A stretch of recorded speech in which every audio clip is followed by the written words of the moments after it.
പുനർനിയമനത്തിൽ മുഖ്യമന്ത്രിയെ വെട്ടിലാക്കി lawyers Congress. ജിയോണ James സംഘടനയുടെ സജീവ പ്രവർത്തകയല്ലെന്നും തെരഞ്ഞെടുത്തതിന്റെ മാനദണ്ഡം മുഖ്യമന്ത്രി വ്യക്തമാക്കണമെന്നും ലോയേഴ്സ് കോൺഗ്രസ് സംസ്ഥാന പ്രസിഡന്റ് ആവശ്യപ്പെട്ടു. നിയമനത്തിൽ പരാതി അറിയിക്കാൻ മുഖ്യമന്ത്രിയെ കാണാൻ വീണ്ടും KSU സംസ്ഥാന പ്രസിഡന്റ് അനുമതി തേടും. അതിനിടെ പാർട്ടി വക്താക്കളുടെ വ്യക്തിപരമായ അഭിപ്രായങ്ങൾ, പ്രകടനങ്ങൾ KPCC വിലക്കിയിരുന്നു. ജിയോണ ജെയിംസിന്റെ നിയമനത്തിനെതിരായ KSU പരാതി മുഖ്യമന്ത്രി തള്ളിയത് ലോയേഴ്സ് കോൺഗ്രസ് നോമിനിയെന്ന് പറഞ്ഞായിരുന്നു. ലോയേഴ്സ് കോൺഗ്രസ് മുന്നോട്ട് വെച്ച പേരെന്ന മുഖ്യമന്ത്രിയുടെ വാദത്തെ സംഘടന തന്നെ ചോദ്യം ചെയ്യുന്നു.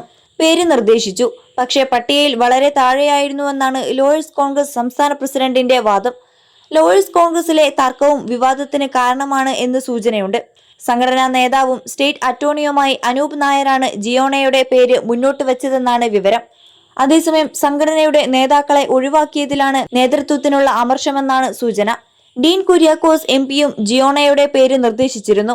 21 ലക്ഷത്തോളം സന്തുഷ്ടരായ ഉപഭോക്താക്കളും 2 ലക്ഷത്തോളം തിമിര ശസ്ത്രക്രിയകളും പൂർത്തിയാക്കിയ മലബാറിലെ ഏക കണ്ണാശുപത്രി Alsalama eye hospital, hospital road, Perinthalmanna. Lawyers Congress തന്നെ നിയമനം ചോദ്യം ചെയ്തത് KSUവിന്റെ വാദങ്ങൾക്ക് ബലം പകരുന്നു.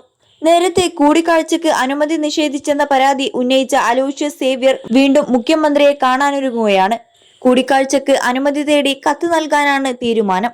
KSUവിനെതിരായ മുഖ്യമന്ത്രിയെ സമീപനത്തെ വിമർശിക്കുന്നവർക്കും KSU പരസ്യ പ്രതികരണം നടത്തരുതായിരുന്നുവെന്ന അഭിപ്രായമുണ്ട്. എല്ലാ തലത്തിലുള്ള പരസ്പരം പോര് പാടില്ലെന്നാണ് പാർട്ടി നിലപാട്. ഇതിനിടെ വ്യക്തിപരമായ അഭിപ്രായ പ്രകടനങ്ങൾക്ക് വക്താക്കളെ KPCC വിലക്കി. പാർട്ടി നയം മാത്രമേ മാധ്യമങ്ങളിലും സമൂഹ മാധ്യമങ്ങളിലും പറയാവൂ.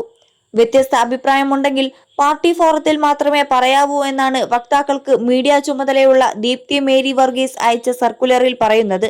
അടിയന്തരമായി രാഷ്ട്രീയ കാര്യ സമിതി വിളിക്കണമെന്ന അഭിപ്രായവും ഒരു വിഭാഗം നേതാക്കൾക്കുണ്ട്.